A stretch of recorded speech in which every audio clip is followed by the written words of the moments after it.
Bismillahirrahmanirrahim. Assalamualaikum warahmatullahi wabarakatuh. Waalaikumsalam warahmatullahi wabarakatuh. Alhamdulillahirabbil alamin wassalatu wassalamu ala asrofil anbiya'i wal mursalin sayyidina wa maulana Muhammadin wa ala alihi washabihi ajmain amma ba'du. Kepada yang terhormat Bapak Misbahul Huda, Ketua Umum Gerakan Wakaf Indonesia.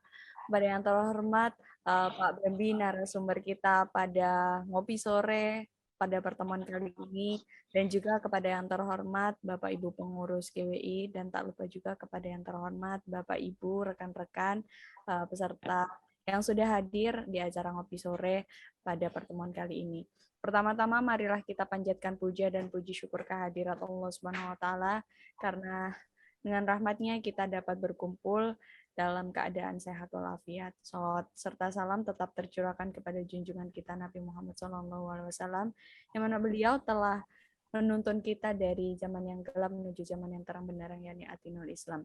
Saya ucapkan terima kasih kepada Bapak, Ibu, dan rekan-rekan yang sudah menyempatkan waktunya untuk hadir di Ngopi Bareng AW kali ini.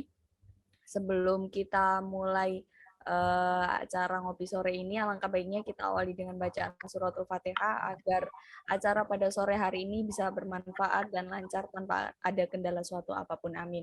Bismillahirrahmanirrahim. Ala hadiniyatin sholihah al-Fatihah.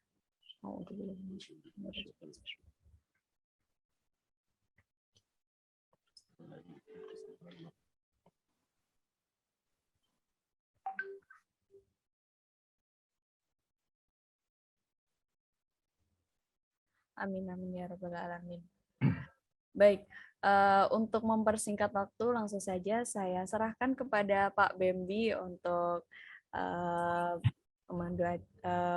untuk acara pada sore hari ini. Monggo langsung saja bisa diambil alih kepada Pak Bambi, waktu dan layar kami persilahkan.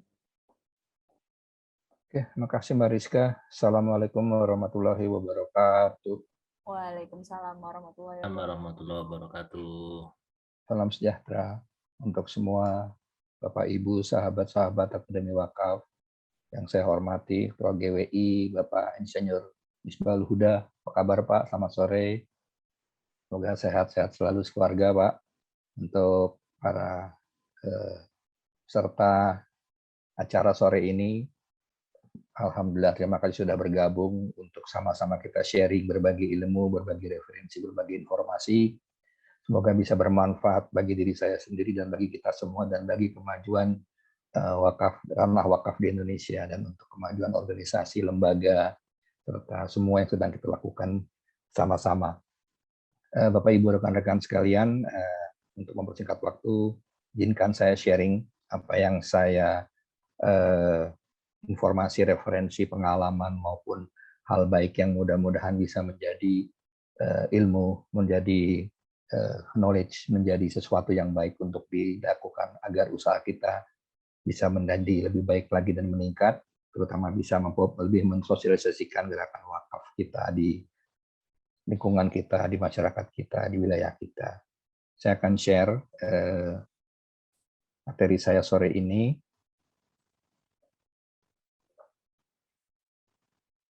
Sambil ngopi boleh, Bapak Ibu rekan-rekan sekalian. Nanti setelah selesai acara, kita akan tanya jawab dipandu oleh Mbak Rizka. Saya kasih gambar ngopi ini sengaja supaya menyemangati diri sendiri dan menyemangati kita semua bahwa ya paling tidak dengan ngopi sore kita bisa lebih cerah ya sesuai dengan tema acara kita. Bapak Ibu rekan-rekan sekalian, seperti judul yang disampaikan di dalam flyers acara, ini merupakan sebuah apa ya kalau dibilang curcolan teman-teman. Curcolan teman-teman kalau lagi pada pusing nih katanya. Karena situasinya yang ada sekarang membuat program-program, membuat kegiatan fundraising, kemudian teman-teman yang harus bermitra dengan lembaga-lembaga lain, organisasi, instansi, atau menjalankan kemitraan itu bagi pada pusing katanya. Kenapa pusing? Ya memang timingnya juga seperti ini ya, terutama Q4. Q4 itu kita bilang tuh bulan-bulan September, Oktober, November, Desember tuh banyak hal yang memang sedang sedang menurun, ya terutama dengan situasi seperti sekarang. Tapi buat kami sih tidak boleh hilang semangat karena semua itu adalah bagian dari perjuangan kita. Untuk yang belum kenal, izinkan saya memperkenalkan diri. Saya Bambang Dwi Cahyono. Saya sekarang posisi ada di Tangsel, di Ciputat, Tangerang Selatan, perbatasan Jakarta. Alhamdulillah saya mendapat banyak sekali referensi dari 25 tahunan saya berkiprah di industri komunikasi, media, social fundraising, digital payment, lifestyle, retail, dan banyak lagi yang alhamdulillah menjadi bagian dari saya mendorong kemajuan industri siswa Indonesia dari berbagai angle, terutama fokusnya terutama adalah marketing communication. Ini CV singkat saya. Jadi hari ini saya adalah co-founder dari Brisma Group yang menjadi bagian dari unit usaha Yayasan Pesantren Pemberdayaan Al-Muhtadin, di mana Brisma Group itu menaungi usaha-usaha inti peternakan, perikanan, pertanian, dan industri kreatif berbasis dana siswa. Nanti saya akan share beberapa informasi tentang kegiatan Brisma yang semoga bisa jadi referensi kita bersama. Al-Muhtadin itu atau Brisma kantor pusatnya tidak di Jakarta, tapi ada di Kabupaten Sukabumi, Jawa Barat, tepatnya di dekat pantai Ujung Genteng yang populer itu. Mudah-mudahan nanti apa yang saya lakukan dan teman-teman saya di Brisma Al-Muhtadin bisa menjadi informasi yang baik.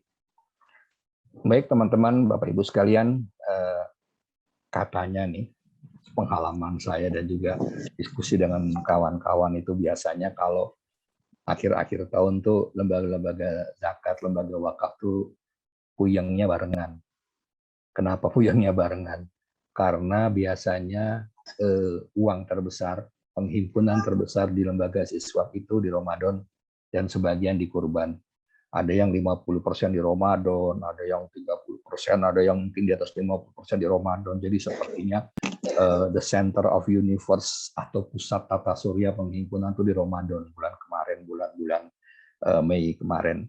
Dan sebagian penghimpunan juga dilakukan besar di kurban kemarin, ya, lembaga zakat, infak, sedekah, wakaf melakukan itu.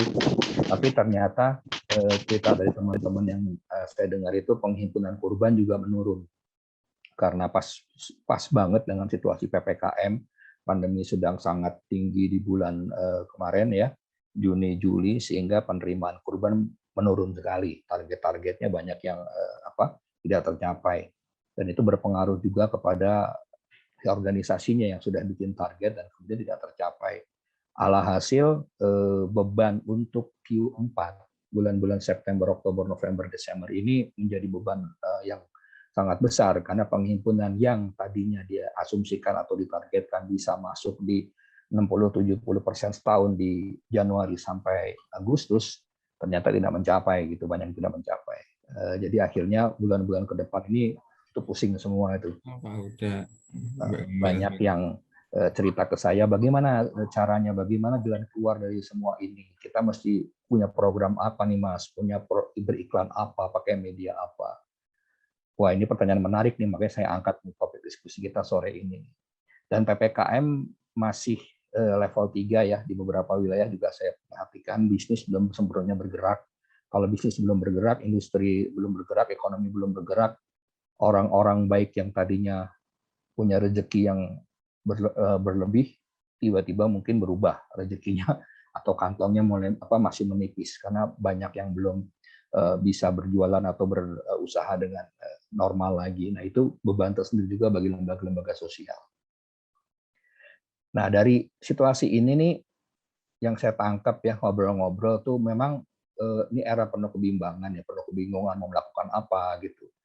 Banyak organisasi yang memang tidak punya strategi khusus. Jangankan organisasi atau kita sendiri, ya pemerintah kita sendiri pun juga sedang melihat-lihat wait and see mau bagaimana dengan situasi sekarang.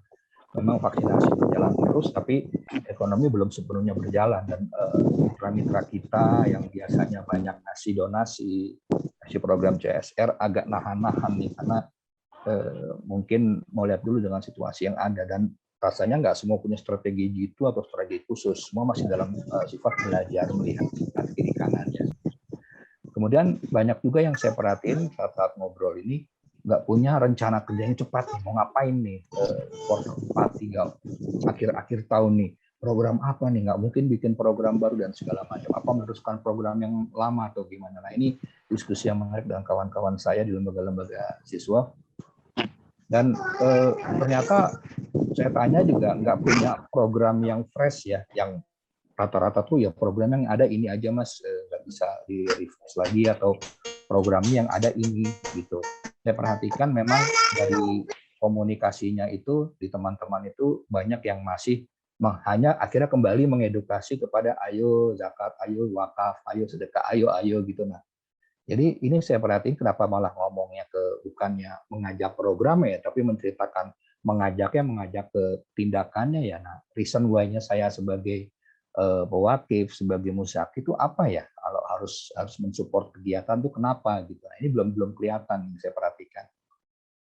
Kemudian sosial medianya juga tidak semua punya strategic plan yang baik di media digital. Rata-rata masih sendiri, masih organik ya. Yang nggak apa-apa, itu kan bagian dari proses ya. Yang kemarin banyak manual, tidak bermain media digital, sekarang tiba-tiba harus penuh konsentrasi ke situ. Jadi ya ini juga bagian dari ilmu tersendiri ya, bagaimana membuat media digital kita, bukan cuma media digitalnya, tapi juga kontennya dan isi pesannya sendiri butuh perjuangan untuk membuatnya. Kemudian kalau ngobrol sama beberapa tim fundraising tuh rata-rata ya dalam pertanyaan, wah strategi khususnya nggak ada nih katanya. Jadi ya udah, kita strategi lama dijalankan lagi, kontak-kontak donatur, kontak-kontak korporat atau yang punya dana CSR atau dana-dana wakaf yang mungkin belum dipakai, atau mencoba bikin program wakaf produktif. Iya, itu perjuangan ya. Tapi memang butuh dongkrakan ya, butuh scale up yang lebih, karena rata-rata punya kondisi yang sama nih. Jadi kalau ada yang masih punya, saya ada satu teman lama yang bekerja di sebuah BUMN, dan dia cerita dana CSR-nya tuh dia sekarang agak tahan-tahan sedikit karena khawatir seperti kayak kemarin ternyata dibutuhkan banyak untuk membantu karyawannya yang isoman. Jadi dia juga tidak kemudian berani banyak bikin program, jalankan yang sudah ada, sambil wait and see nih keadaan-keadaan, karena dananya juga dipakai untuk bantuan vaksinasi, bantuan yang lain. Jadi memang buat teman-teman yang handle dana CSR atau dana-dana publik agak lumayan harus hati-hati nih, karena mau menganggarkan lagi kan baru nanti beberapa bulan ke depan. Nah ini juga buat tim fundraising, tim funding, tim pencari dana Ziswaf ini PR tersendiri. Tidak bisa juga kemudian tiba-tiba bikin event.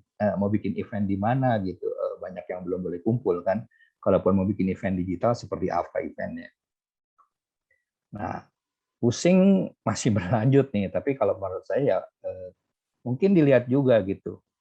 Kalau mau bikin program marketing communication, iklan, event, penggalangan dana atau apa, coba deh sebelum maju dulu, ini ada waktu untuk mereview dulu nih objektif yang saya bilang nih. Objektif adalah tujuan si organisasinya sendiri. Kalau Anda punya tim marketing, Bapak Ibu rekan sekalian di kantor punya tim marketing, coba direview dulu sebelum maju lagi. Marketing objektifnya apa nih kita sekarang ini? Seberapa besar sekarang posisi pasar kita? Positioning kita tuh di mana? Kemudian apakah strategi kita fundraising, marketing atau markom kita mau mengambil pangsa baru atau menaikkan penghimpunan dari pasar yang sudah ada, database existing? Caranya gimana? Apakah sudah dilihat, sudah diteliti benar seperti apa database kita, konturnya, modelnya, orangnya, kesukaannya, cara mereka berdonasi lewat apa, itu banyak sekali list yang mesti di review itu. Dan itu saya rasa ini jalan awal ya sebelum mulai bikin. Jangan mikir langsung bikin iklan. Jadi gini nih, saya perhatiin banyak yang akhirnya mindsetnya adalah bikin action, bikin iklan, bikin materi komunikasi, bikin iklan. Oke, itu eksekusional, itu teknis.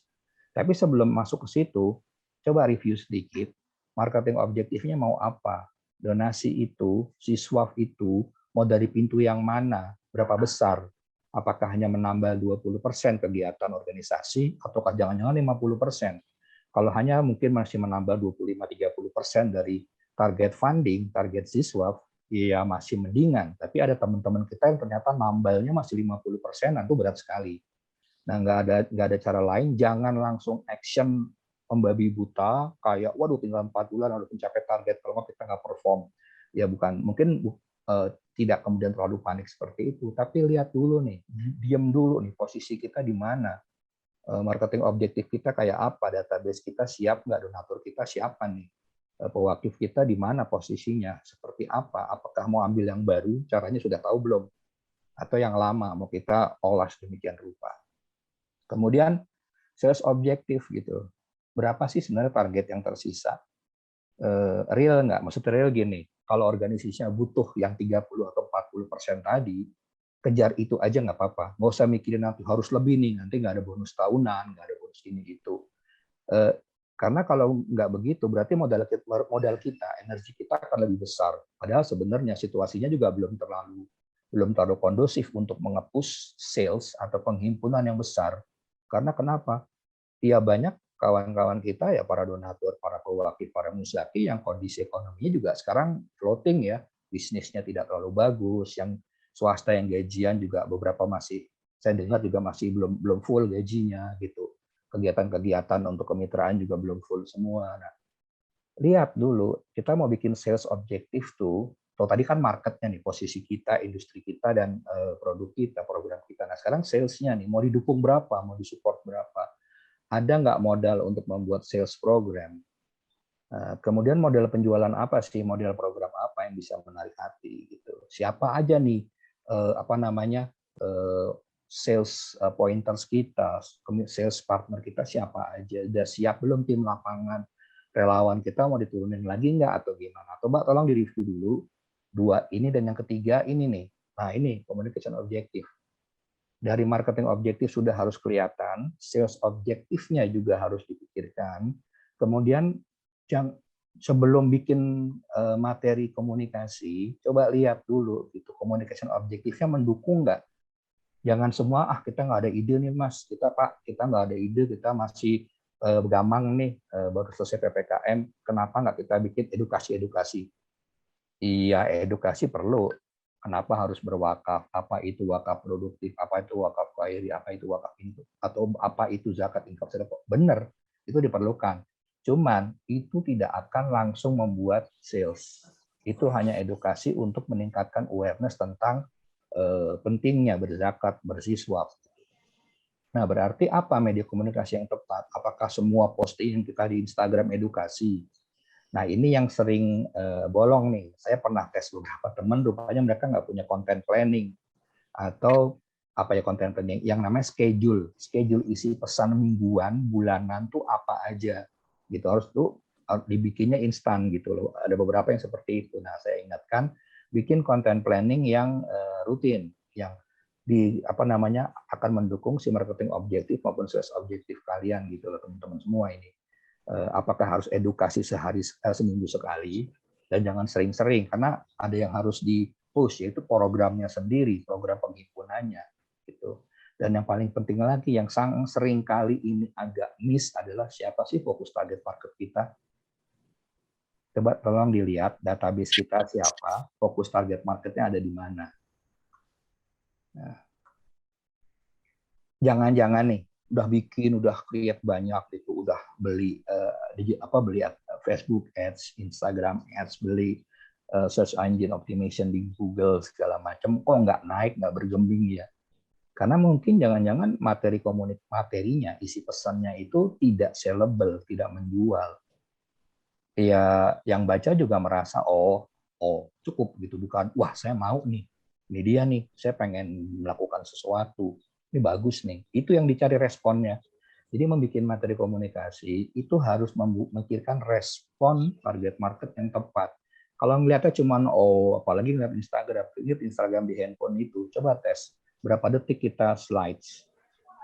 1 detik, 2 detik paling lama kita slide dengan banyaknya materi gitu. Apalagi kalau udah masuk di story, Instagram story atau Facebook story, itu banyak sekali gitu. Kalau nggak materinya sangat keren atau sangat striking, orang akan lupa, akan luput, akan dianggap biasa saja. Kemudian Itu ini yang masih seneng banget nih. Headline-nya doyan jargon nih, panjang-panjang gitu, gitu. Jargon tuh sesuatu yang oke di awal sebagai sebuah tematik yang diangkat. Tapi kalau sering-sering digunakan di belakang dan tidak hard sell, itu jargonnya jadi hilang kekuatannya gitu. Karena jargon itu kan sebenarnya suatu janji, suatu promise atau suatu semangat. Dia belum tentu merangsang penjualan. Nah, jargon adalah semangat. Nah, dari semangat itu diturunkan ke detail teknisnya. Seperti apa jargon yang baik, jargon itu menjadi seperti apa kegiatannya. Jadi jangan selalu jargon-jargon yang dipakai. Dan itu panjang-panjang gitu. Atau kalau enggak jargon lama gitu ya, gerakan ini, gerakan itu gitu. Itu oke di awal, tapi setelah sekian bulan kayaknya kurang nendang itu. Atau materi kita nih nggak menjual karena terlalu biasa gitu, terlalu paritas atau ya biasa saja, nggak ada dorongannya. Ayo, mari, cinta ini, cinta wakaf, cinta zakat lah. Oke, dari zaman sekolah kita udah diajarkan misalnya untuk ayo berzakat, bersedekah. Tapi ini kan reason why, hati kita yang harus diketuk. Kenapa kita harus bersiswa, melakukan kegiatan, melakukan kebaikan buat orang lain? Kenapa gitu? Coba misalnya yakinkan kita gitu yang misalnya saya punya dana sekian rupiah sebulan untuk disedekahkan atau dizakatkan. Saya harus berpikir apakah saya benar bersedekah atau berwakaf nih. Itu kan reason why yang harus dibikin. Nggak cukup dengan ayo mari, tolong kasih saya, apalagi target market perkotaan yang sangat kritis, sudah banyak referensinya, itu tentu akan harus lebih naik lagi strata mengemasnya. Kenapa ya? Dia berpikir, oke, apakah harus bersedekah, berzakat, infak, sedekah atau wakaf? Kepada siapa? Lembaga mana? Apakah dia lebih baik daripada lembaga sebelahnya? Itu PR selanjutnya ya. Nah, kemudian ada materi-materi yang saya perhatikan itu mungkin sedikit aja visualnya dirubah, tapi kayak diulang-ulang gitu. Kayak diulang-ulang berapa kali gitu, agak overuse nih.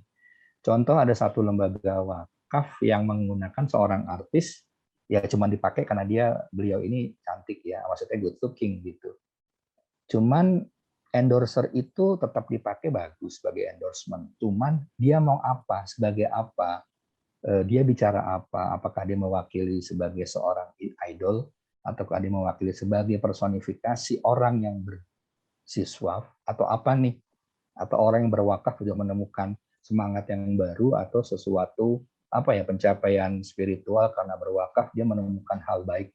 Ya itu tugas si endorser itu nggak cukup cuma fotonya dipasang terus ayo gitu.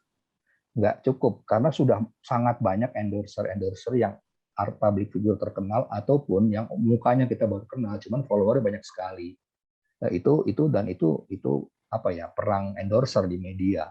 Jadi kalaupun mau dipakai diulang, tolong kemasannya diperbaiki atau dibikin lebih variatif. Digali dia itu apa, siapa, bisa melakukan apa, dan yang menarik untuk pemirsanya seperti apa. Kemudian ini nih yang mungkin bagus sih ya, cenderung menjual industrinya in a way dalam hal tertentu oke. Tapi kalau sering-sering misalnya gini, kemudahan fitur berwakaf atau bersiswa melalui handphone. Itu saya rasa hampir semua lembaga udah melakukan dan menggunakan payment channel, multi payment channel, e-wallet, payment gateway atau transaction bank atau kris, QR code segala macam lah, banyak pilihannya. Ada yang lengkap, ada yang cuma 1-2 model. Nggak apa-apa gitu. Cuman bukan itu yang jadi tujuan, itu adalah fitur yang hanya diingatkan pada saat misalnya akan melakukan transaksi, bukan itu key message, bukan itu jualannya, karena bisa jadi lembaga lain atau organisasi lain lebih hebat soal fitur itu. Jadi ya sesekali oke diperlukan, tapi kalau sering-sering saya jadi melihatnya ini nggak punya program nih kayaknya, dia lagi jualan tentang tata cara. Nah, tata cara itu sebaiknya dilakukan bukan hanya jadi fitur, bukan cuma jadi konsep, tapi jadi fiturnya. Fitur pada saat setelah Anda menggunakan ini, Anda akan melakukan dengan cara ini. Nah, itu di belakang. Jadi kayaknya kuncian, kalau bahasa saya ke teman-teman, kuncian tuh biasanya kalau lagi pusing nggak ada ide, jualan edukasi, jangan lupa Jumat Berkah, ayo sih sedekah wakaf, biasanya gitu ya nggak? Benar nggak? Kedua, fitur kami mudah untuk melakukan wakaf dengan cara memakai Kitabisa atau memakai apa namanya payment channel tuh. Yang ketiga biasanya menggunakan hadis. Itu nggak apa-apa, itu kuncian bahasa kita. Kalau ide lagi pada pusing biasanya masuknya ke situ. Nah, coba tapi itu karena udah kebanyakan dipakai, akhirnya kekuatannya berkurang. Jadi overuse lah gitu. Nah, dari sini juga saya perhatiin ini banyak yang mungkin agak menggurui nih, panjang-panjang gitu bikin teksnya, habis dimasukin, ini dimasukin. Untuk golongan tertentu, apalagi pengguna sosial media, nanti saya share beberapa slide juga, itu tidak terlalu ada waktu bacanya. Pertama, kalau layar handphonenya nggak terlalu gede, dia kacamata kayak saya gini kan mesti di swipe gede itu.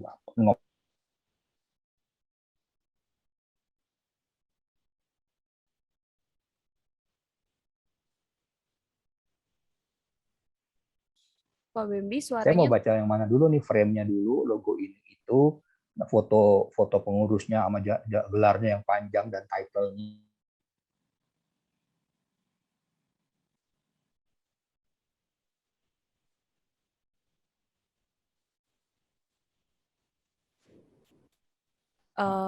sepertinya sedang Putus. Pak Bambi Ya, udah masuk. bisa di-share ulang, Pak. Suaranya tadi terputus. Oke, saya udah jelas ya Mbak suara saya? Oh, Jelas. sudah Oke. jelas, Pak. Oke, jadi gini, itu saya ulang sedikit, saya masih menemukan beberapa materi-materi teman-teman kita yang sifatnya tuh kayak lagi ngasih pelajaran di sekolah gitu, menggurui lah bahasa saya. Satu materi itu dalam satu layar handphone, misalnya di Instagram. Frame bikinnya tuh pakai frame warna-warni gitu. Ada wajah apa ya, senior atau pengurusnya dengan jabatan title yang panjang, ina itu, terus ada logo tahun keberapa ulang tahun, programnya, ada apa namanya, ada dikasih hadis lagi, dikasih gambar ini itu, rame bener gitu. Saya bacanya kayak ini susah banget nih, menggurui banget nih, mesti di swipe layarnya gitu kan, ditarik nyom apa gitu, mana dulu yang mesti saya baca nih. Nah itu fokusnya kemana itu iklan ya, apa materi e-flyersnya tuh kemana, apa yang mau dijual gitu organisasinya. Kalau menjual organisasinya sebagai flyers PR atau image nggak apa-apa, cuman jangan dicampur masuk program juga ke situ gitu. Nah itu harus dipisahkan, nggak bisa semua dicampur. Nah layar handphone kita tuh nggak gede gitu.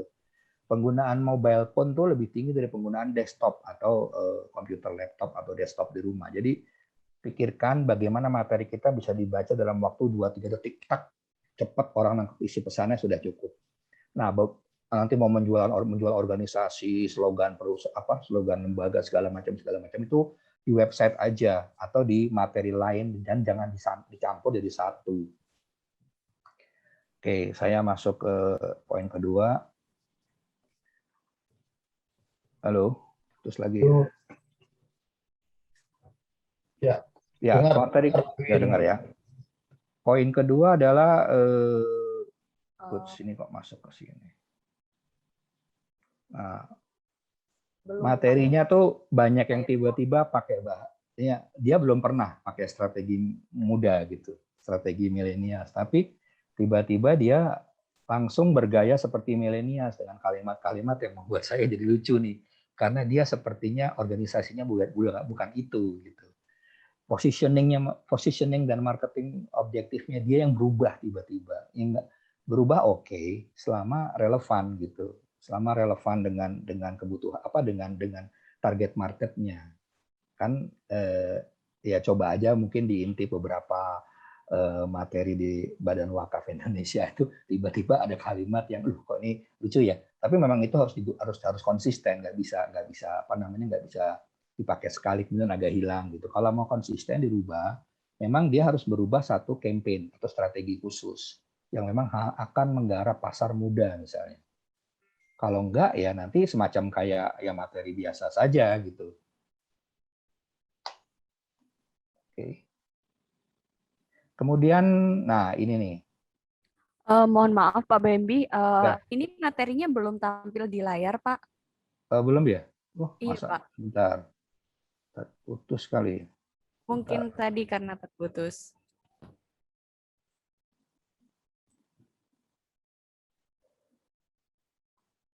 Nah, sudah, Pak. Sudah ya?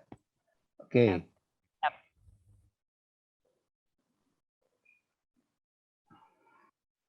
Teman-teman, lanjutkan lagi, mohon maaf tadi terputus. Ingat, wakaf itu bukan sedekah, bukan infak, nggak bisa instan gitu. Kalau kita ada zakat, infak, sedekah kan dapat langsung bisa disalurkan kepada penerima manfaatnya ya. Kalau wakaf kan diproduktifkan dulu ya, diolah dulu, nanti baru haknya yang dijadikan bagian dari si nazir untuk organisasi. Jadi nggak bisa ujuk langsung diserahkan kepada penerima manfaat. Jadi memang beda dan itu butuh edukasi yang berbeda. Jadi ini nggak bisa instan. Teman-teman juga harus punya yang namanya ritme atau pace, bahwa kalau melakukan penghimpunan sekian akan baru on lagi nanti dananya di sekian, bagian dari sinasir di organisasi sekian pada saat sekian. Nah itu lumayan rumit tuh, makanya tantangan luar biasa organisasi wakaf. Ada yang namanya financial scheduling atau financial arsitekturnya tuh, di mana dana wakaf yang masuk diolah dulu, kemudian harus ada wakaf-wakaf uang, wakaf-wakaf aset yang bisa diolah sehingga operational cost-nya juga bisa tertangani setiap bulan dengan baik. Itu PR-PR yang luar biasa sih, tidak mudah untuk teman-teman.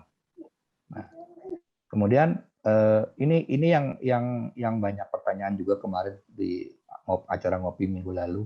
Bagaimana bikin sesuatu ya, ide yang unik. Nah, ide yang unik itu mungkin gini, ada orang yang bisa langsung punya ide. Ada tim yang langsung bisa punya ide, ada yang enggak gitu. Waduh, mikir apa ya, dapat ini apa ya. Akhirnya follow, melihat orang Instagram atau Facebooknya lembaga sebelah ditiru gitu. Nah, itu kelihatan ada beberapa ya. Ya sebenarnya meniru di hari gini biasa gitu. Tidak ada lah yang baru, pure baru gitu. Nggak ada Albert, kan hari gini nggak ada Thomas Alva Edison lagi, nggak ada Albert Einstein. Yang ada adalah meniru, amati, tiru dan modifikasi. Ya banyak yang melakukan itu. Tapi kalau pengen puas, ya kalau saya sih gini, ATM oke lah, amati, tiru, modifikasi. Tapi kalau pengen puas, saya survei sendiri.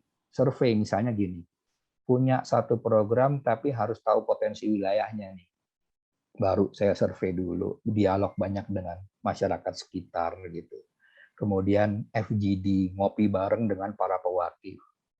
Jangan-jangan selama ini mereka nggak mendapat tentang program kita dan murni berwakaf karena kedekatan. Jadi sering-seringlah FGD, temuinlah itu para pewakif kita, ajak ngopi lah sebulan sekali, 2 bulan sekali atau rutin, dapat masukan dari mereka. Mereka lihat program kita dari mana, senangnya pakai apa. Jangan-jangan pewakif kita karena senior nggak main sosmed. Kita gencar di sosmed, mereka rupanya senangnya dikirimin katalog, kirimin brosur.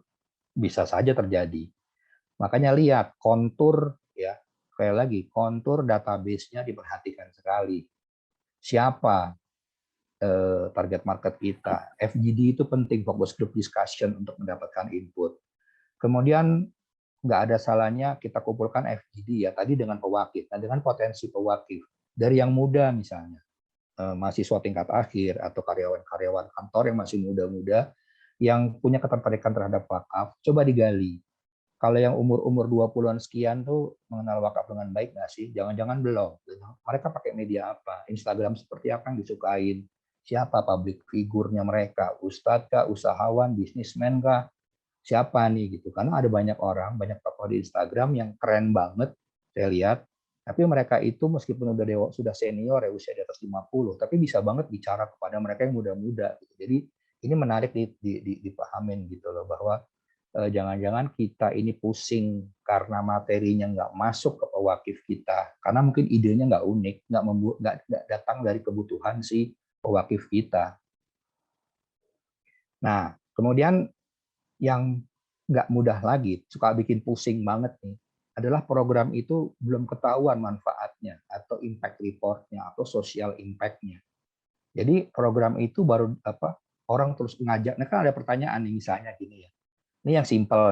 Misalnya kita sholat Jumat gitu ya di suatu masjid, kan diumumin kan penghimpunan dari keropak Jumat misalnya 1 juta gitu digunakan untuk bayar marbot, betulin genteng gitu. Kita sisanya sekian, ya wajar gitu kan.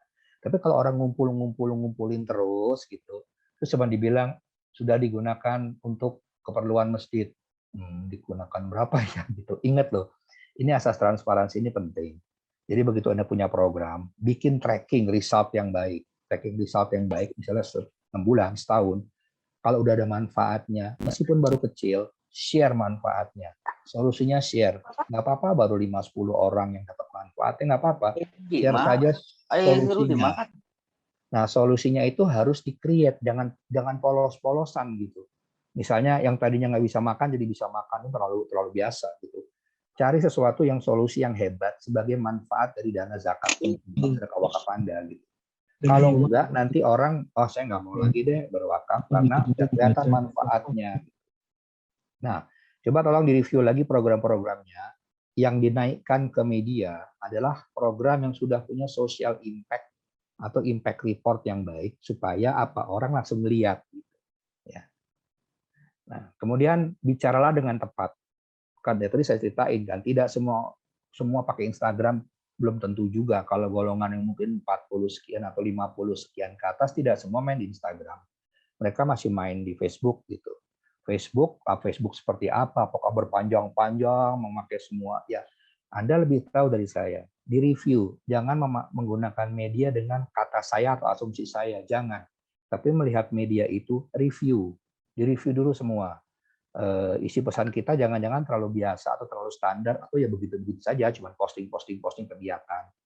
Ini berlaku buat yang senang dengan seremonial. Seremonial itu di fotonya diposting oke, bagus untuk info. Tapi kalau ada yang satu Facebooknya satu lembaga yang saya perhatiin kebanyakan fotonya seremonial tuh peresmian ini. Ya info oke, cuman kalau kebanyakan foto seremonial posting impact social impact atau impact report dari program wakaf ini apa nih gitu.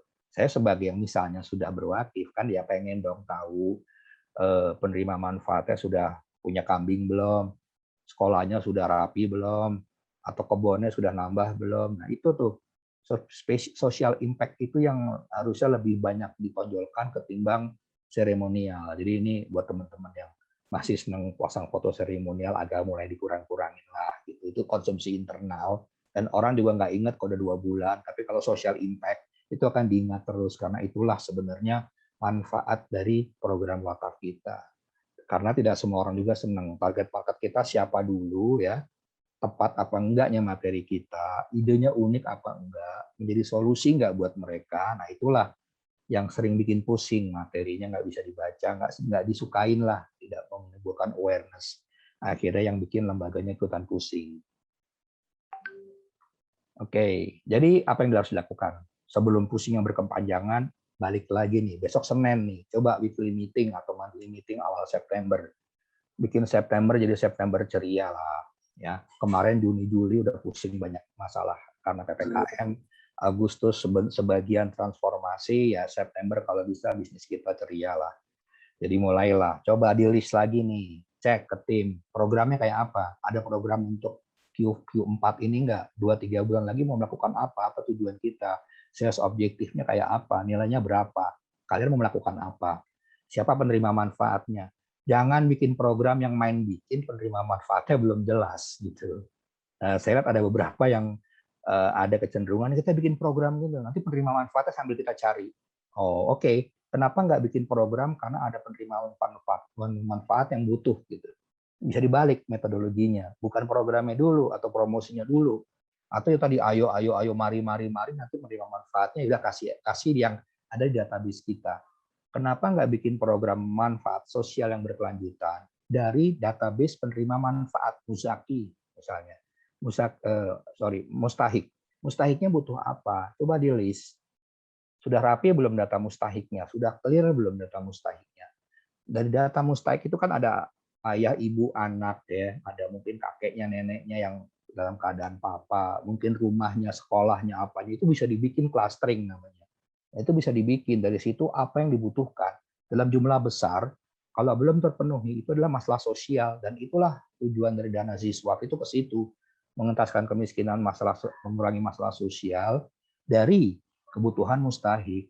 Jadi ada 2 nih, program kita didesain seperti apa, dikomunikasikan melalui jembatan komunikasi kepada para mustahik yang membutuhkan dan ini harus kelak Kalau memang dibutuhkannya pertanian, ya pertanian dibikinnya. Kalau memang dibutuhkannya bangun sekolah, ya bangun sekolah. Tapi saya rasa infrastruktur udah tidak terlalu banyak ya, karena pemerintah sudah banyak membangun kalau saya perhatiinnya.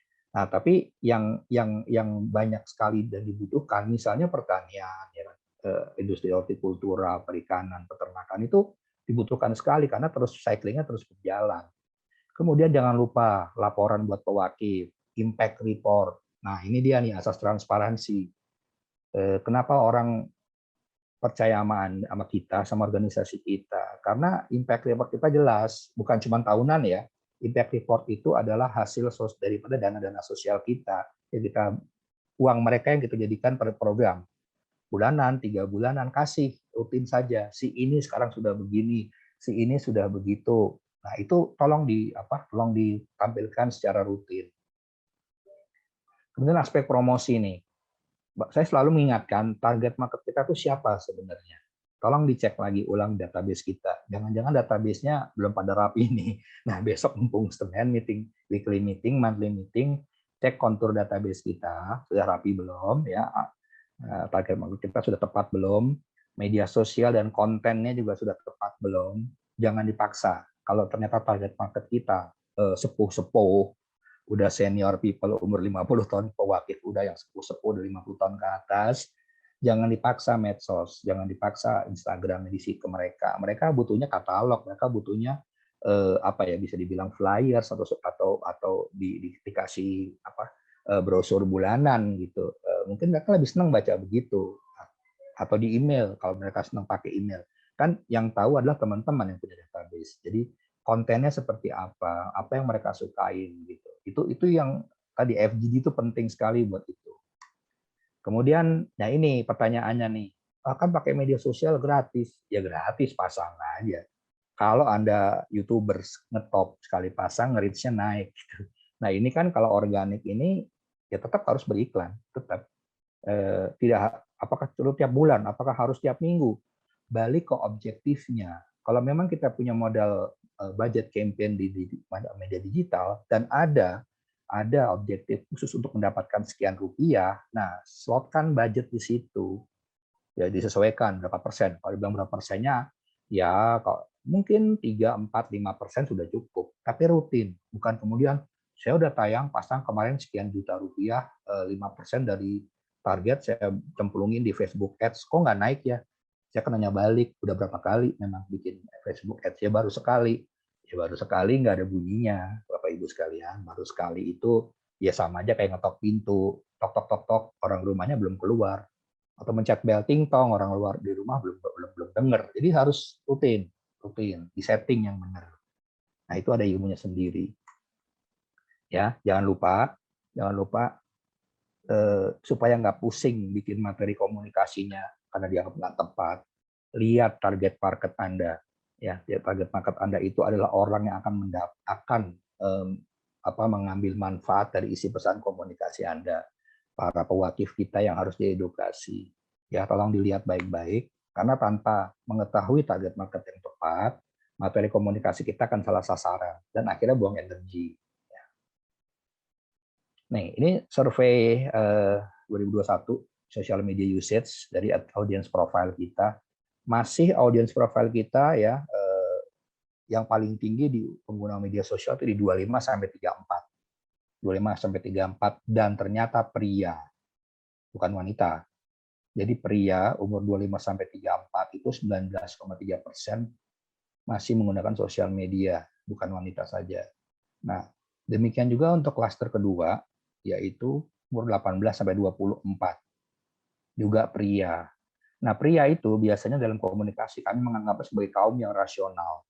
Apa kaum rasional? Mikir dulu nih, mau memutuskan sesuatu, iya nggak ya? Kenapa saya harus berwakaf ke situ? Kenapa? Siapa mereka? Udah bikin apa aja gitu.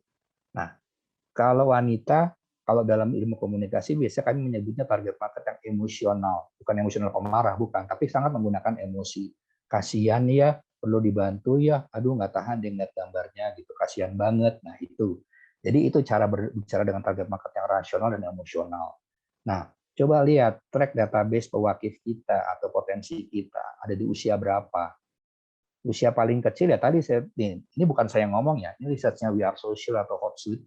Itu kalau target market atau pewakif kita tua-tua, misalnya umur 50 tahunan, mereka yang sudah tua itu tidak main di sosmed terlalu banyak, hanya cuma 3,2% gitu. Apalagi yang sudah di atas 55 cuma 0,7%. Jadi sosmed itu hanya dipakai untuk yang usia 18 sampai 34 range-nya. Nah, coba bicara sama dari usia 18 sampai 34 kayak apa? Itu ada macam-macam loh, ada yang masih kuliah, ada yang baru lulus, baru mulai kerja, ada yang sudah mulai punya posisi lumayan. Nah, ini ada 3 master, nggak bisa dipaksakan semua gaya anak kuliahan masuk drang gitu, nggak bisa. Ini ada fase anak kuliah early job yang baru mulai kerja, early employment, kemudian yang sudah lumayan senior, sudah menikah, umur 25 ke atas tuh, sudah punya posisi, sudah menikah, mindsetnya sudah beda. Nah, itu yang harus dipahamin. Kemudian ya use social media 2020-2021 masih mirip. Berarti kontennya di sini adalah YouTube yang dibutuhkan. Kalau konten YouTube dibutuhkan, rekan-rekan sekalian, Bapak Ibu sekalian harus punya konten video yang banyak. Waduh, bikin video nih, cost-nya, energinya, timnya. Iya, ada caranya sih. Tidak perlu harus semua dengan full tim dengan budget yang besar gitu. Saya rasa di kantor mungkin kalau ada anak mana ada tim yang muda-muda yang kreatif bisa ngedit, bisa bikin video yang keren-keren selama isi pesannya cocok, dipersilahkan saja gitu. Tapi tolong dijaga ininya, ritmenya. Jangan sekali bikin udah seneng bulan depan nggak bikin lagi. Ingat yang namanya communication itu, markom itu nggak bisa instan. Itu harus terstruktur, harus konsisten, harus tetap aja di atas. Karena ini perang komunikasi. Berapa banyak lembaga siswa yang beriklan di Instagram, di YouTube?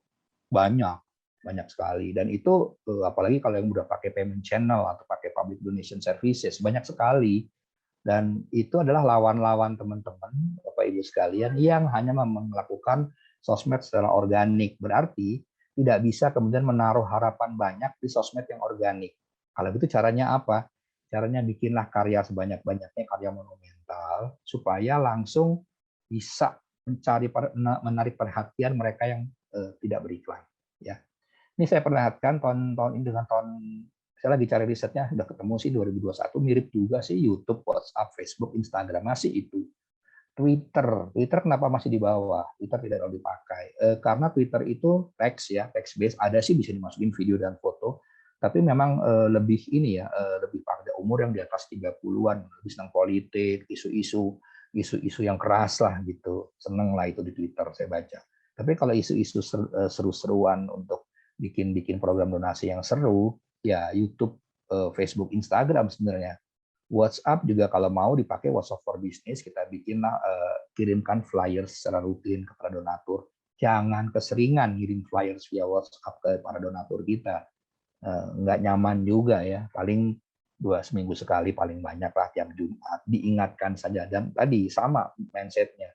WhatsApp itu kita banyak WhatsApp, ikut grup banyak, kontak kita banyak, tidak selalu kita langsung buka. Kita lihat dulu nih, siapa nih yang buka gitu, siapa nih yang duluan dibuka. Ya urusan kerjaan, urusan keluarga itu prioritas. Tapi kalau ini pastikan promosi, ini pasti lembaga ini nawarin wakaf nih, itu bisa belakangan dibukanya. Makanya punchword atau headline pertama itu atau headline itu harus sangat menjual. Itu bisa dipakai di mana saja. Di materi-materi judul YouTube juga agak sensasional, nggak apa-apa. Jangan malu-malu. Nah, teman-teman saya perhatikan materinya masih sering malu-malu nih. Agak sedikit ngejos, lebay dikit, nggak apa-apa. Kan namanya cari perhatian ya, tapi materinya yang baik gitu. Nah, ingat ya. Digital media atau mobile teknologi itu bukan segalanya. Itu perangkat pendukung. Jadi kalau kemudian semua energi dipakai ke situ, makanya ada beberapa teman yang sekarang ini masih saya perhatiin, kemarin ngobrol-ngobrol, kita mau bikin apps buat penggalangan dana. Oke, mau bikin hari gini, mau bikin ya, kenapa nggak kerja sama aja? Energinya nggak ada yang handle loh, ternyata bener di kantornya nggak ada yang handle, akhirnya pusing sendiri mereka. Ya itu karena masih menganggap bahwa mobile teknologi itu harus dibikin, harus gini pencapaian. Hari gini kolaborasi lebih baik ya kalau menurut saya. Energinya bisa dipakai sesuai dengan keahlian kita. Kalau kita nggak punya tim yang mumpuni untuk menghandle sosial media atau mobile teknologi, ngapain bikin? Kalau saya sih gitu ya. Kalau di organisasi saya kita nggak full semua mikirin itu. Ada banyak partner kok, banyak mitra yang dengan senang hati kan kerjasama. Selama program kita baik, program kita keren, ya mereka senang-senang aja sih jadi mitra. Yang lebih penting dari sekedar tadi konten atau pakai Instagram apa YouTube ya, itu tools, itu kanal. Tapi kontennya seperti apa? Ini dunia konten. Seorang chef bisa ngetop, ya. Seorang nggak punya ide, nggak punya orangnya nggak keren-keren amat, biasa aja, tiba-tiba dia punya ide yang keren bisa jadi konten. Coba perhatiin deh, top 10 YouTubers atau top 10 endorser kita itu nggak semuanya artis loh. Ada yang chef, ada yang profesinya macam-macam lah gitu. Ya lihat aja tuh chef-chef sekarang misalnya, atau barista atau arsitek atau apa, profesi-profesi yang tadinya nggak terkait sama sosmed, sekarang mereka malah jadi punya konten yang bagus-bagus gitu, podcast yang keren-keren gitu ya. Saya suka lihat tuh siapa, Denny Sumargo pebasket gitu. Tapi podcastnya menarik gitu ya, selain yang lain gitu ya. Deddy Corbuzier oke lah gitu, yang lain oke. Banyak sih yang menarik. Nah, tiba-tiba semua orang pengen bikin podcast nih. Nah, podcast itu baru menarik kalau viewersnya banyak. Baru tuh di meja podcast ada produk-produk iklan. Baru kalau viewersnya banyak. Kalau viewersnya belum banyak, iya baru ditonton oleh internal kantor atau teman-teman sendiri. Nggak apa-apa, terusin aja. Jangan menyerah. Karena nggak mungkin tiba-tiba kita bisa podcast dengan sekian ratus ribu viewers tanpa usaha yang benar, tanpa advertising yang bagus, tanpa tamu-tamu fenomenal yang diundang. Kita bagus sebagai pembawa podcast, tapi kalau tamu kita nggak fenomenal, tamu kita hanya sekedar tokoh yang ya, bukan punya follower banyak, ya nggak ngangkat juga itu podcast. Ya, jadi apa tipsnya? Tipsnya ya hilangkan rutinitas ya, semangat aja. Nggak ada yang hari gini gimana ya situasi begini, nggak ada yang ahli juga kok, seluruh dunia lagi belajar pasca pandemi seperti apa, pasca PPKM seperti apa gitu. Kita di sini alhamdulillah sudah mulai membaik, negara lain lagi waspada malah karena naik kasusnya. Ya begitu, mudah-mudahan nggak kelamaan ya. Jadi pergunakan apa yang sudah menjadi aset atau modal usaha kita di organisasi, kembangkan. Saya sengaja ngasih gambar ini menarik. Jadi do what you can do gitu. Kalau kita nggak punya pot, ternyata punya celana jeans yang udah lapuk banyak, ini jadiin pot. Nah ini kan menarik. Jadi saya ngasih gambar ini sebagai gambaran bahwa ya jangan selalu beli gitu. Kalau ada yang bisa di aset di dalam organisasi kita dimanfaatkan, apakah itu SDM, itu media, atau punya kamera, atau punya apa ya, kita manfaatkan. Ya, jadi jadilah yang berbeda gitu, jadi inspirasi buat yang lainnya. Sekali-kali bolehlah kita ngejos bikin yang keren, jangan ya udah begini nyerah gitu ya, udah begini sih Pak, Mas, kita juga bingung, kita pusing. Kalau dia ngomong gitu saya selalu bilang, yang pusing banyak sekarang, teman pusing banyak, orang situasinya juga membuat kita pusing ya tadi, ya coba cari cara lain deh, musyawarahkan cari cara lain. Insya Allah ada jalan kok. Ya, ingat kenapa Apple selalu di terdepan, bukan Yamaha. Apple selalu terdepan karena dia selalu mikir think different gitu. Apple itu sebagai sebuah sistem operasi, ya sebuah sistem operasi komputasi baik di gadget handphone maupun di desktop itu selalu think different gitu, dari sisi desainnya, warnanya. Dia nggak mau ikut pakai Android kan, dia bikin sendiri iOS. Dia nggak mau bikin pakai Microsoft, dia pakai sendiri Safari gitu. Jadi ya berpikirnya kayak Apple aja, diambil lah yang baiknya ya. Caranya gimana Pak kalau kita juga nggak ada referensi? Wah itu nggak mungkin, referensi itu banyak sekali, saya ceritain ini referensi. Wah jam-jamnya nih, mari kita ngopi, jam-jamnya makan Indomie sama minum kopi. Ini bukan sponsor ya, saya bukan endorsernya Indomie, saya endorser nasi Padang. Ini mie yang sering kita lihat lah, ada di tiap rumah, tiap warung ya. Tapi justru saya melihat yang lain. Ini oke, rasanya banyak. Tapi tiba-tiba dia kompetitor nih. Saya ambil salah satu ya. Kompetitornya dia adalah kompetitor yang punya brand yang menjadikan personalitas dia lain. Nih, lihat. Ini saya ngasih referensi yang kalau semuanya bikin Indomie, ya kita bikin mie mewah. Kan mie juga. Tapi apa yang membedakan? Harganya di atas, kemudian ada isi dagingnya, brandnya mie mewah. Terus dia langsung bilang, bakmi ayam, daging ayam asli gitu. Ini kan membuat orang punya pilihan. Kalau saya sih sekarang udah nggak terlalu dengan mie yang biasa ya. Saya coba banyak mie, ada mie yang model Korea ya. Yang penting ada halalnya kalau saya. Dan rasanya enak, harganya mirip-mirip kok. Nggak mungkin terlalu mahal juga, mereka akan kehilangan market. Jadi mie mewah itu kalau difoto, itu kayak gini perbandingannya. Itu mie biasa ya dengan mie, bakmi mewah itu. Dan sekarang mie mewah banyak rasanya juga, nggak kalah. Jadi ini bagian daripada persepsi kita bahwa barang yang sama bisa di-upgrade dengan cara yang ya itu membuat positioning, marketing objektif yang tepat, strategi sales yang baik. Jadi dia kan juga ada di banyak outlets dan komunikasi yang tadi objektif jelas, punya posisi terhadap penggemar mie pada kelas tertentu.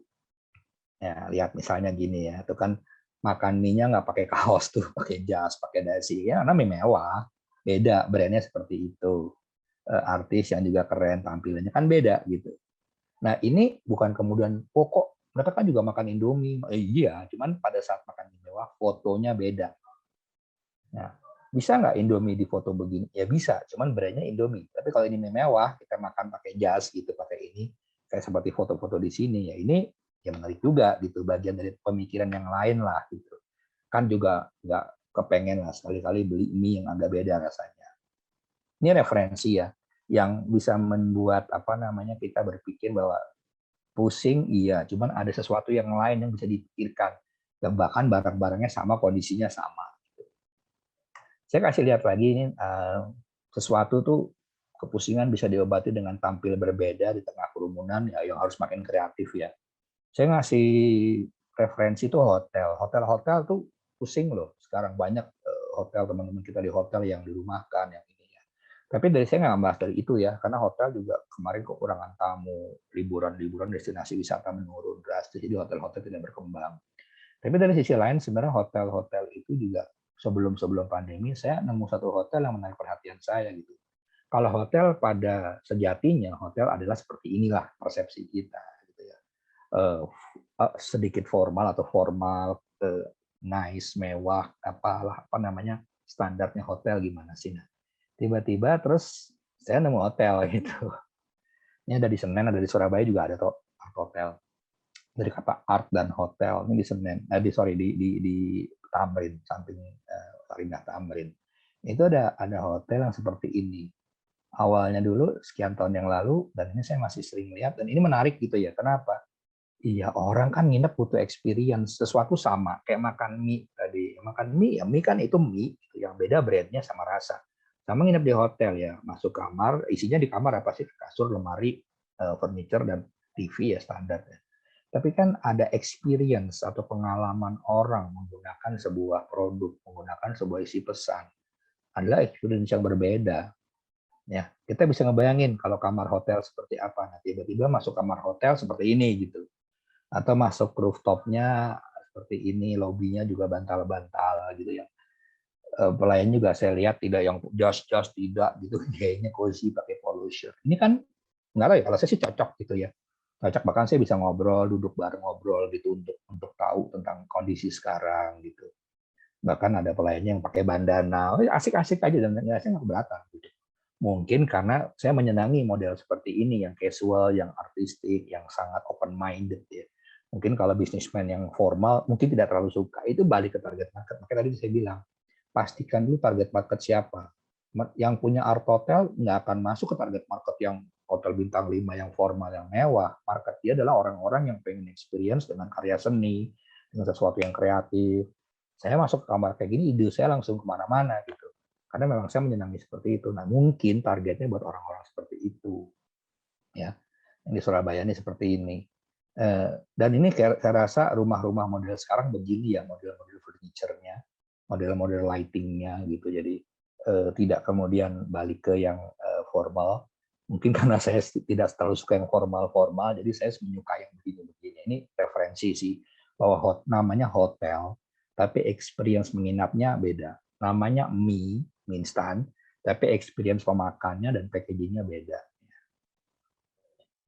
Oke, selanjutnya saya sharing aja nih, kemarin ngobrol dengan satu sahabat lama ya, senior saya. Dia tiba-tiba bikin, saya dengar dia bikin suatu gerakan global, bikin film dengan teman-teman sutradara dari negara lain tentang yang namanya The Earth Keepers atau penjaga bumi. Jadi kegiatan kebaikan ini bukan cuma Nah, ini menarik buat teman-teman siswa, pengelola siswa. Kenapa hanya care terhadap manusia? Harusnya care juga terhadap yang namanya bumi. Karena kita tuh berhutang loh dalam kurung kepada bumi. Bumi, tanah ini, air memberi kita kehidupan. Jadi sahabat ini bilang bahwa Earth Keepers-nya dibikin karena dia sendiri merasa udah banyak diberikan oleh bumi kehidupan yang baik gitu ya, makanan, kemudian ya ini kan anugerah Allah ya. Cuman sebagai manusia yang hidup di atas bumi, kita sudah mulai harus berpikir campaign ya, program-program siswa yang berorientasi kepada tadi seperti hal seperti ini, thank to Earth gitu. Nah, dia bikin program namanya Earth Keepers atau penjaga bumi. Bisa dicek di YouTube-nya, di Instagram-nya banyak video-videonya. Nah, di Indonesia nih dia bikin sama Anomaly Coffee dengan Vupack. Vupack itu pabrik kemasannya Sinarmas. Ini gelas kopi yang khusus degradable atau dia kalau dibuang akan hancur sendiri oleh tanah. Tidak perlu dibakar, disobek-sobek. Kan kalau kita dapat gelas-gelas kopi yang nggak bisa hancur kan begitu diremes-remes yang ini berapa tahun ya tuh gelas styrofoam tuh, gelas plastik atau styrofoam. Ini berapa tahun ya menjadi sampah bumi. Nah, program Earthkeeper ini diprogram untuk mengurangi sampah di bumi dari gelas kopi. Kenapa? Karena ternyata dia cerita ke saya, bayangin Bang, katanya sekian orang ngopi, berapa gelas kopi terbuang. Iya juga ya, itu sampah itu. Sampahnya ya kalau dibuang bener dibakar atau ditaruh tempat yang benar, kalau dihanyutkan di muara sungai numpuk tuh styrofoam. Itu buat saya menarik nih. Ini social campaign yang sepertinya belum banyak dipakai sebagai sebagai model program, dan packagingnya keren, ngopi membumi. Ini kolaborasi Anomaly dengan The Earth Keepers, saya dan Vupack. Ini campaign-campaign yang menjaga bumi dengan cara yang cozy, yang lifestyle. Kan campaign itu tidak semua harus misalnya nanam pohon, ya itu standar, di mana-mana banyak. Tapi apakah kita harus nanam pohon semua? Kenapa nggak kita kerjasama dengan para pecinta bumi ya, dengan gerakan-gerakan yang idealis, gerakan-gerakan komunitas yang seperti ini, keren, kita danai mereka, ngopi membumi ini. Nah, ini baru launching kemarin dengan Anomaly, dia kan bikin banyak ini. Kan bikin dengan coffee shop, yang ini gelasnya high quality dan bisa langsung diserap oleh tanah dalam waktu nggak lama gitu. Jadi sangat recycle, sangat environmental safely glass. Ini keren buat saya. Jadi saya lagi ngarah-ngarahin program-program saya ini ke sana nih kayaknya nih. Bisa juga mendukung dia atau kolaborasi. Buat saya ini menarik ya. Di industri sosial juga mesti mikir seperti ini supaya kolaboratifnya lebih keren. Nah, kok ada punakawan, izin ngopi dulu. Kan acaranya ngopi sore. Ini kalau ada teman-teman saya yang hadir dari Al-Azhar, saya mantan lembaga zakat Al-Azhar, ini salah satu cara kita tadi ya, menyikapi, ini gambar ini bicara banyak. Punakawan itu biasanya dipakai di acara rakyat, tapi kan dulu kami di lembaga zakat Al-Azhar ya, bikin acara punakawan yang nongol terus di Ramadan. Jadi salah satu jagoan kita di muter-muter mall-mall untuk mengisi bukan ustadz. Karena kita tahu kalau kita pakai ustadz doang, orang udah mau makan, udah 5:30 duduk di food court, dengerin ustadz, kayaknya kasihan ustadznya deh, tadi dengerin. Itu pengalaman saya. Karena saya juga pernah tiba-tiba jadi ustadz badal, ngisi, ustadz yang nggak datang, saya selalu jadi ustadz dadakan, selalu ngisi tausiah. Gaya Ramadan, gaya anak muda, itu anak muda semua depan saya tuh yang dengerin dikit banget. Jadi kenapa? Karena ya saya sendirian dan nggak mungkin juga jadi stand up komedian gitu, bukan saya juga. Nah, tapi kami di lembaga zakat Al-Azhar ini bikin malah punakawan show. Jangan salah, itu yang jadi Semar direktur eksekutifnya Pak Sigit. Itu jadi Semar tuh. Ini mainnya bukan cuma di mall-mall yang ini main mallnya di mall Kelapa Gading yang banyak oma-oma, opa-opa, engkau-engkau. Dan mereka seneng loh gitu. Di mall-mall besar di ibu kota, dan mereka senang karena lucu ya punakawan. Sebenarnya idenya menarik karena dulu zaman para wali juga mensosialisasikan kebaikan dan mensiarkan Islam dengan budaya. Nah, itu kita tarik lagi bahwa budaya itu bisa dilakukan juga sebagai apa? Sebagai aspirasi kreatif, sebagai inisiatif kreatif. Jadi kalau pusing bikin acara kemudian ini ya punakawan terjun langsung isi di mall. Orang ketawa mau buka puasa agak terhibur gitu. Kita ngomongin zakat atau setelah buka atau apa. Itu dengan cara yang unik gitu, cara yang humor. Karena saya ngebayang pengalaman saya kalau Ustadz udah 5:30 orang udah sibuk mesen segala macam, selalu ngomong tausiah, ayo kita berzakat, kita berpuasa dengan baik. Wah Pak, dari pagi dengar tahu siapanya udah mau makan nih Pak. Itu kan mindset orang yang udah mau buka di mall tuh. Nah, kita siasati dengan hal seperti ini. Ya, oke, ini Pak Bebi teori ini. Terus gimana prakteknya Pak? Tadi semua ide-ide. Nah, alhamdulillah semua ide-ide tadi kami terapkan di pesantren Al-Muhtadin kami di Sukabumi. Nah, Brisma ini adalah unit usaha, unit asik-asiknya gitu. Kalau pesantren kan memang tugasnya belajar ya. Kan ya nggak mungkin, saya kan bukan ustadz gitu, saya bukan ngajar pesantren. Tapi kami mengelola ini dengan cara yang lain, ini cara mindsetkan pesantren ini sebagai sesuatu yang kreatif, berbasis dana zakat infak sedekah wakaf. Brisma itu sebuah gerakan, sebuah unit, sebuah apa namanya, kita bilang pilar usaha dari kata berdaya religius, inspiratif, smart, yang memang berfokus di pertanian, peternakan, bahari, dan industri kreatif. Buat yang belum tahu nanti kelihatan. Ini saya ambil satu case. Dan saya beberapa hari yang lalu baru pulang dari sana. Kita menengok salah satu program yang banyak disupport oleh lembaga. Terima kasih buat sahabat-sahabat lembaga wakaf yang sudah mensupport program kami di Wisma Bahari, yaitu perikanan darat. Jadi perikanan darat itu empang-empang kami, alhamdulillah luasnya sekitar 40 meter persegi, sudah punya 24. Jadi 2 minggu sekali panen, alhamdulillah. Itu salah satu cara kita memandirikan pesantren dari perikanan darat. Nah ini benar. Jadi kita waktu bikin program ini, kita dengar bahwa salah satu social impact dari Wisma Bahari Perikanan Darat adalah bisa menarik para pemuda pengangguran yang tadinya preman-preman di ujung genteng tuh ya biasalah preman pinggir pantai, kerjanya ngapain sih? Malak, minum, tatonya di mana-mana, antingnya segede tutup panci, gitu kan. Dengan pendekatan yang baik mereka mau kerja. Sebenarnya mereka jadi preman karena nggak punya lapangan pekerjaan, nggak ngerti mau ngapain, hidupnya juga lontang-lantung. Oleh oleh beberapa ustadz kami diajaklah, daripada kalian begitu hidup nggak jelas, mau nggak kerja jadi anak tambak ya, membantu tambak ikan kami yang sudah 24 unit itu gitu, akan tambah lagi insya Allah segera. Nah itu mereka para preman sangar itu akhirnya insaf, sudah mulai sholat, sudah tidak minum lagi. Ya kalau tato kami nggak bisa ngapus, anting ya anting kuping udah bunder duluan nggak bisa kan apa-apain ya. Yang penting dia udah sholat, sudah pakai baju yang baik. Tadinya kan pakai singlet kemana-mana, pakai kaos-kaos itu, karena memperlihatkan tatonya, sangar lah istilahnya. Nah ternyata mereka bisa kok, bisa insaf.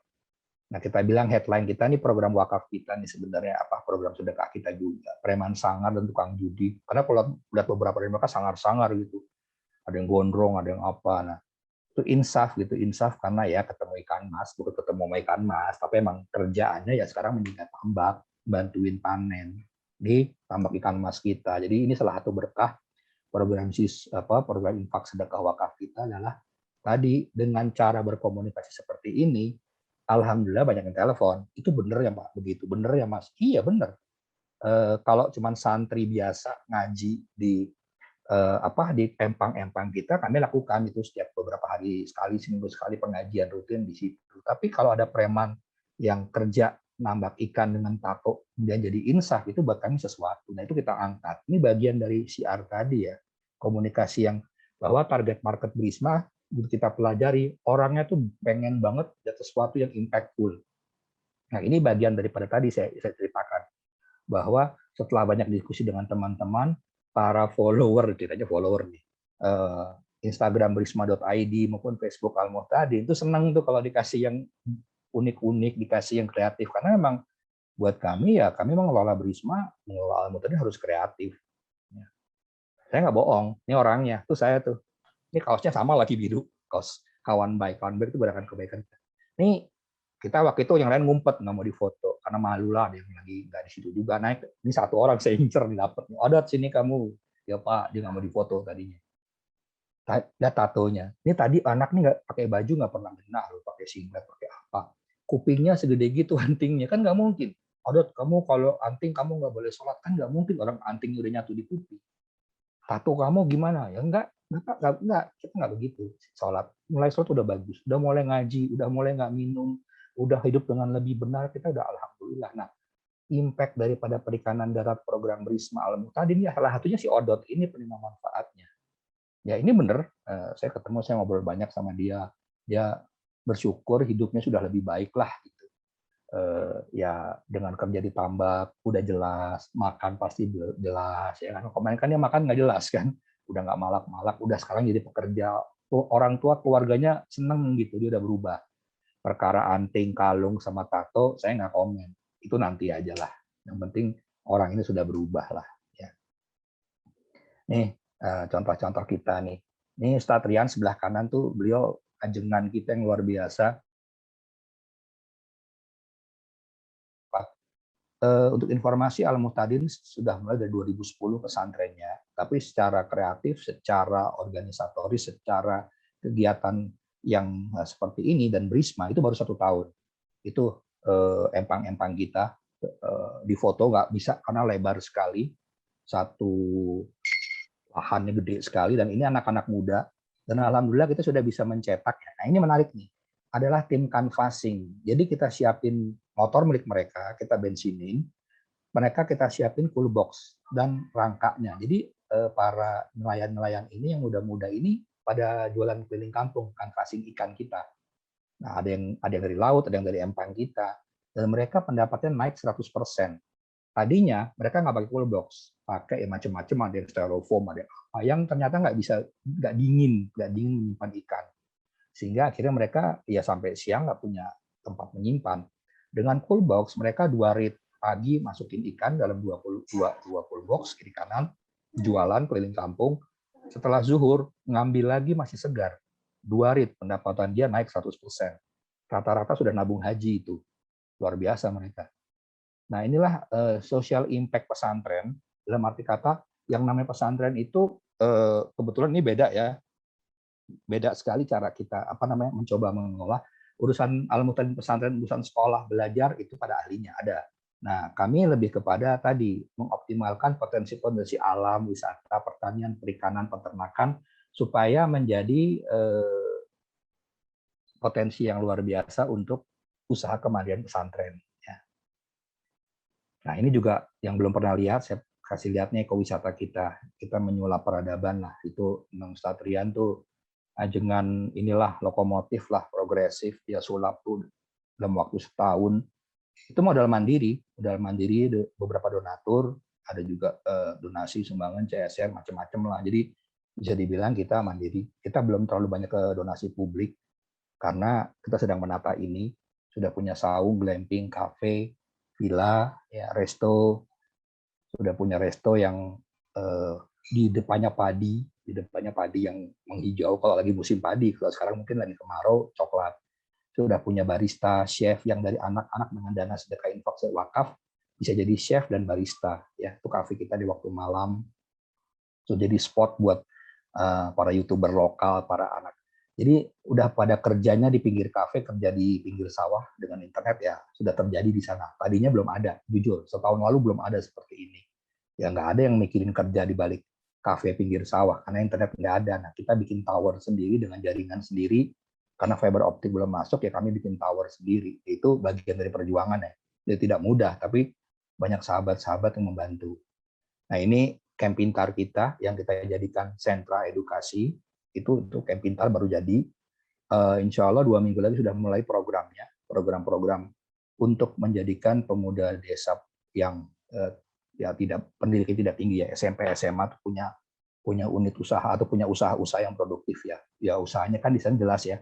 Pengen jadi barista, chef, kemudian usaha-usaha kuliner, potong rambut, kemudian bikin crafting tuh. Jadi rupanya di sana saya baru dengar juga banyak permintaan untuk bikin seserahan kawinan tuh, keranjang-keranjang, korden-korden, kotak-kotak. Jadi karena menarik juga kerajinan di sana. Ini yang kita ajarkan program gratis buat mereka karena mereka kita anggap prasejahtera.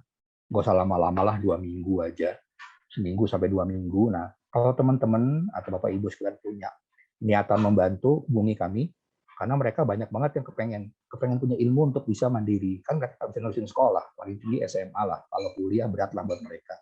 Nah, mereka pengen kerja, pengen jadi UMKM. Nah, itu butuh kakak asuh, butuh bapak asuh, nah monggo kabari kami. Nah, kalau untuk program kesantrian yang profesional lagi dengan YBM PLN, kami bikin namanya Santri Vokasi Pertanian.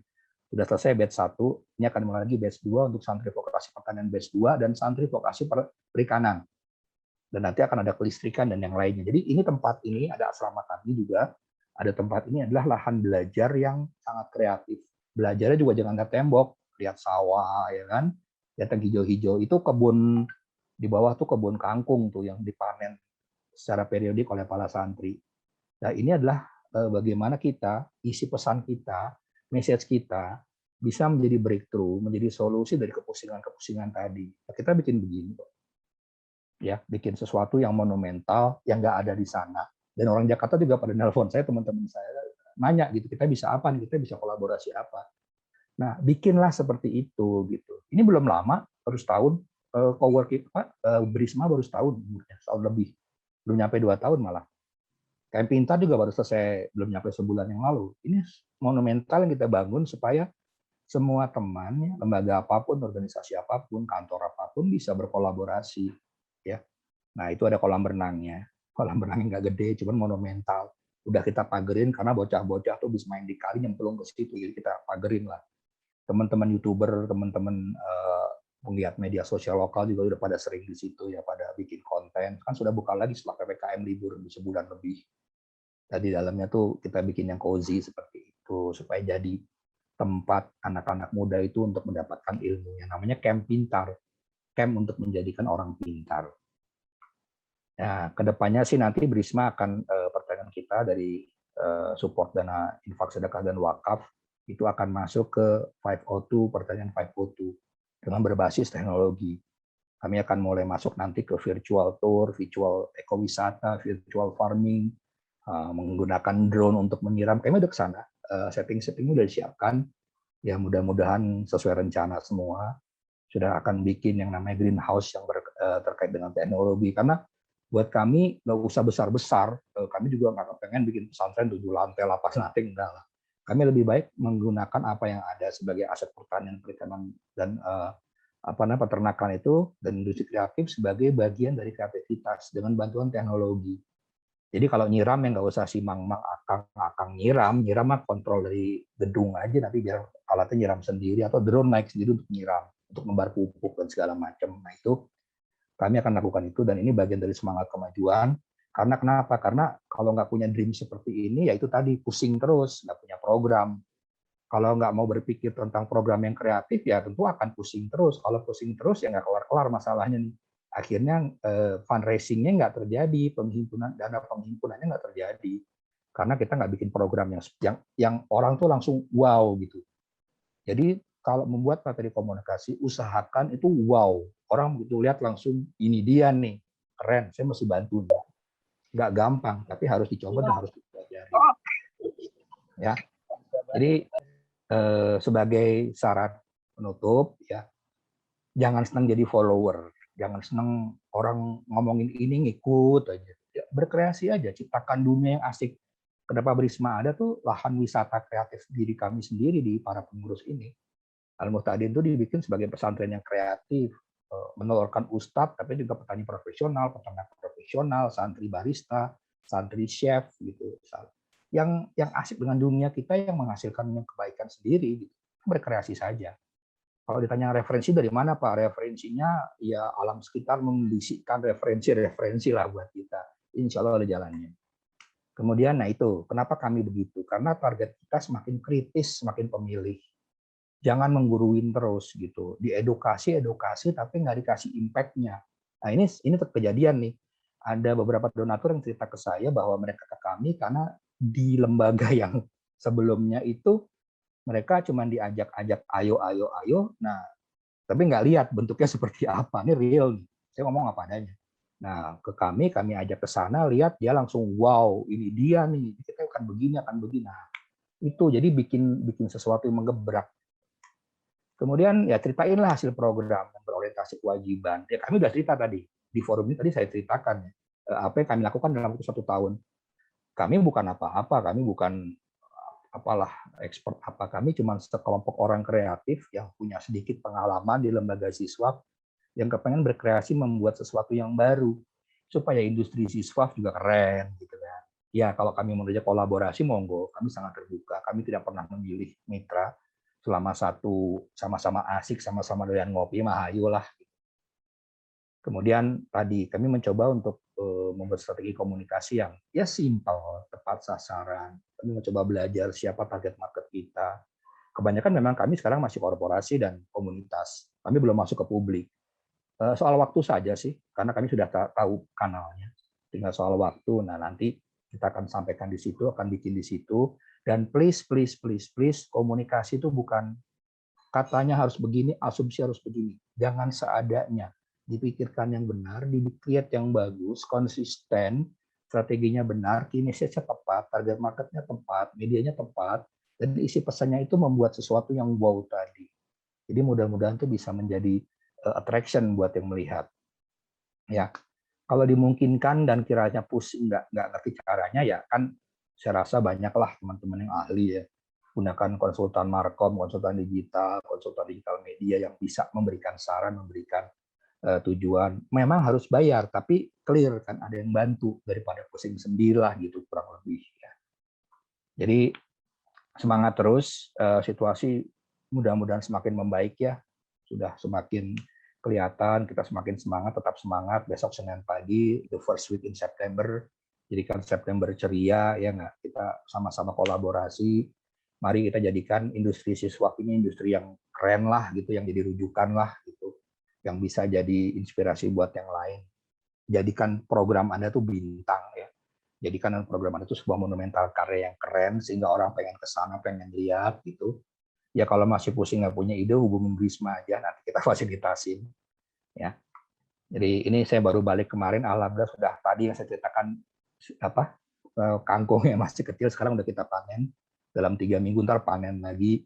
Jadi mari kita sama-sama berikhtiar baik, bersemangat baik. Saya kemarin juga tiba-tiba orang kota yang belajar panen kangkung. Oh, nikmat juga ya makan kangkung di situ, panen sendiri.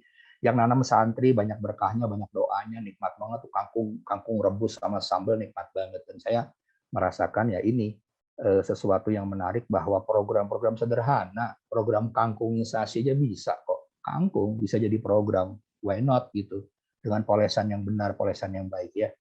Jadi terima kasih buat atensinya, terima kasih kehadirannya. Semoga ilmu yang saya sampaikan bermanfaat buat diri saya pribadi, buat kita semua, jadi penyemangat. Semoga hari esok lebih baik, organisasi kita lebih baik, penghimpunan siswaknya semakin naik, dan kita bisa berkolaborasi bersama-sama. Terima kasih, saya Bambang Dwi Cahyono menutup presentasi. Assalamualaikum warahmatullahi wabarakatuh. Saya serahkan kepada Bariska. Luar biasa. Terima kasih Pak Bambi, luar biasa. September ceria, kita create program-program baru yang menginspirasi dan juga berpikir out of the box gitu ya Pak ya. Keluar dari rutinitas kita. Baik, sekarang kita masuk ke sesi tanya jawab, tapi terlebih dahulu kita sapa beberapa pengurus GWI karena sore ini pengurus GWI lengkap, iya lengkap alhamdulillah. Yang tadi dari awal sudah bergabung Pak Uda, apa kabar Pak Uda? Semoga sehat selalu. Lalu Assalamualaikum, makasih Pak Bambi. Halo Pak, sami-sami Pak. Luar biasa. Mbak. Saya ke Sukabumi nanti. Siapa? Ditunggu Pak di Sukabumi Pak. Pak Uda, kopinya ditunjukkan Pak Uda. Wah, ada itu. Ada Bapak mentor. Kopinya udah habis nih. Ada Bu Susi juga sudah bergabung sore ini, Pak Pri, Pak Imam, Mbak Vita. Wah, cukup lengkap ini. Ya, alhamdulillah lengkap semua para senior. Alhamdulillah, assalamualaikum dan terima kasih waktunya Pak Bambi, luar biasa tadi barusan chatting di grupnya GWI. Jadi kita ini ternyata memang strategi wakaf itu seperti apa ya? Seperti sebuah perusahaan memang butuh marketing. Nah, marketing itu ada strategi yang memang harus dilakukan apalagi nih menjelang satu kuartal menjelang akhir 2021 ya. Iya, Bu. Ya, jadi luar biasa memang yang kita dengarkan paparan dan sharingnya Pak Bambi. Mudah-mudahan itu bisa menginspirasi kita semua untuk melakukan next what 3 bulan ke depan ini apa yang perlu kita lakukan.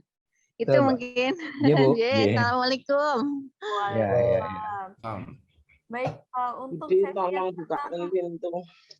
Sesi pertama kita buka 3 pertanyaan terlebih dahulu. Ini sepertinya Pak Bahar sudah siap mau bertanya nih, sudah menampilkan videonya. Monggo Pak Bahar. Bismillahirrahmanirrahim. Assalamualaikum warahmatullahi wabarakatuh. Waalaikumsalam warahmatullahi wabarakatuh. Luar biasa ketemu Pak Bembi sore ini dengan agenda yang sudah aplikatif sekali. Mimpi saya juga seperti itu Pak Bambang, cuma kapan bisa terwujud? Kaitan yang kemampuan kita mendesain itu kan, sehingga bisa meyakinkan semua pihak sesuai dengan program-program kita. Kita sekarang lagi menunggu hasil market kita, item-item program kita. Cuma yang mendesak hari ini memang kaitan dengan masalah fisik memang ya. Kita sekarang lagi banyak sekali masyarakat ingin anaknya hafiz, cuma kapasitas asrama kita masih terbatas juga kaitan dengan membiayai guru-guru tahfiz ini kan luar biasa. Ini gambar sementara, cuma nanti program-program yang produktif juga akan kita coba nanti bagaimana. Cuma nanti mungkin Pak kami harapkan juga nanti sebagai konsultan satu saat nanti Pak Insya Allah Pak. Iya, kapan-kapan kita bisa berkunjung nanti proyek-proyek yang digambarkan tadi luar biasa, Masya Allah. Makasih, demikian barangkali saya apresiasi sekali terhadap apa yang digambarkan sore hari ini, anugerah luar biasa. Assalamualaikum warahmatullahi wabarakatuh. Waalaikumsalam warahmatullahi wabarakatuh. Waalaikumsalam warahmatullahi wabarakatuh. Baik Pak Bembi, ini di kolom chat sudah ada beberapa pertanyaan. Mungkin saya bacakan dulu. Strategi apa yang harus diterapkan untuk meningkatkan peran pewakif agar menumbuhkan dan merangsang pewakif lainnya untuk ikut ambil bagian dalam program wakaf? Nah, itu. Mungkin, ya. Satu lagi Pak, mungkin ini agak bisa menyambung juga pertanyaan sebelumnya.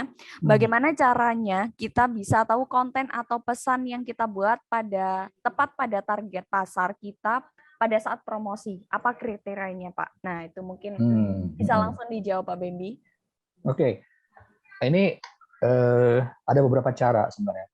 Yang pasti gini, kalau kita mau tahu konten atau pesan, sebenarnya kan yang punya program kita ya, yang si organisasinya. Misalnya saya gitu. Ini contoh aja, saya contohkan di Burisma gitu ya. Waktu kita tahu ada potensi tadi perikanan darat, ya kan? Awalnya kita tidak terlalu masih di pertanian, tapi begitu bicara tentang perikanan darat, laut pantai selatan itu kan ombaknya ganas ya, jadi tidak selalu nelayan bisa bisa melaut. Tapi buat kita nggak apa-apa, itu bagian daripada perjuangan bahwa nelayan itu harus sejahtera. Nah, kita agak shifting sedikit ke perikanan darat dari laut. Perikanan darat itu marketnya besar, kita tahu, dan kebutuhan ikan juga besar. Nah, kita akhirnya mempergunakan tanah-tanah produktif bekas galian pasir, ada sekitar 5-6 hektar, kita bikin tadi keramba-keramba apung.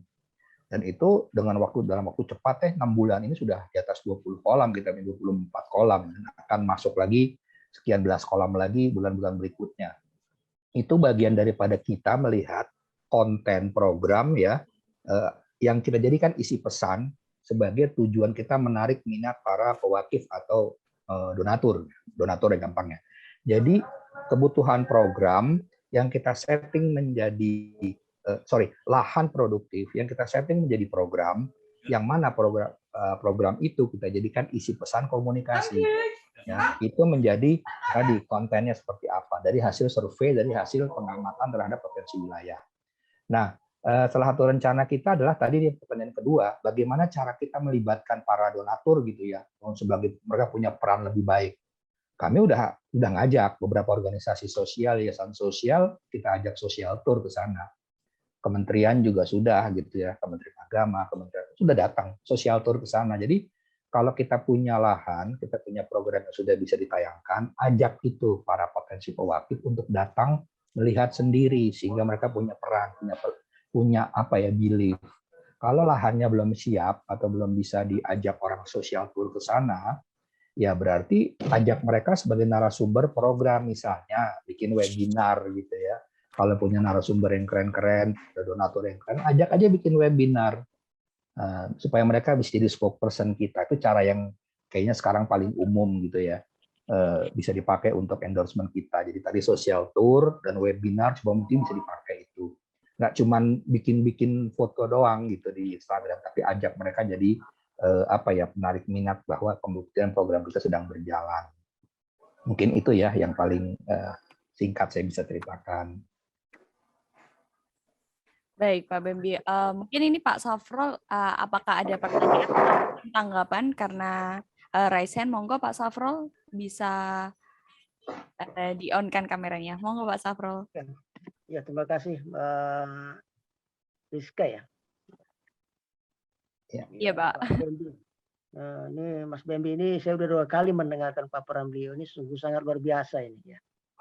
Alhamdulillah Pak. Kadang-kadang saya nggak ini terlalu tinggi ininya Pak Bembi ini. Jadi nggak nangkap di di nalar saya, nggak nangkap kadang-kadang. Waduh. Yang pertama ini Pak, yang mau Mas Bembi yang mau saya tanyakan itu cara kita memperkirakan ini pasar kita itu siapa, itu bagaimana ya cara kuantitatif? Ya. Pasar kita itu bagaimana cara kuantitatif?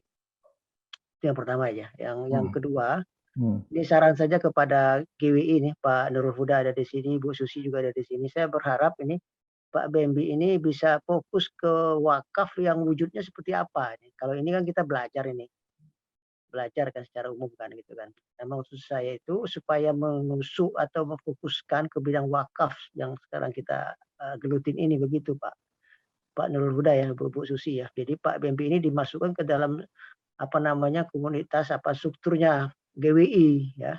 Begitu maksud saya begitu, supaya memang yang wakaf yang diprogramkan terus seperti itu membimbing kita kan. Saya baru masuk ini ke GWI ini, komunitasnya GWI ini Pak Bembi ya. Jadi pengen itu bagaimana sebenarnya wakaf yang ada di GWI ini kita jalankan seperti yang disampaikan oleh Pak Bembi tadi gitu ya. Gitu. Jadi tidak secara umum. Kalau sekarang kan Pak Bembi ini menyampaikan secara umum kan, tidak hanya wakaf saya sepertinya, tapi bidang yang lain pun bisa kan seperti itu.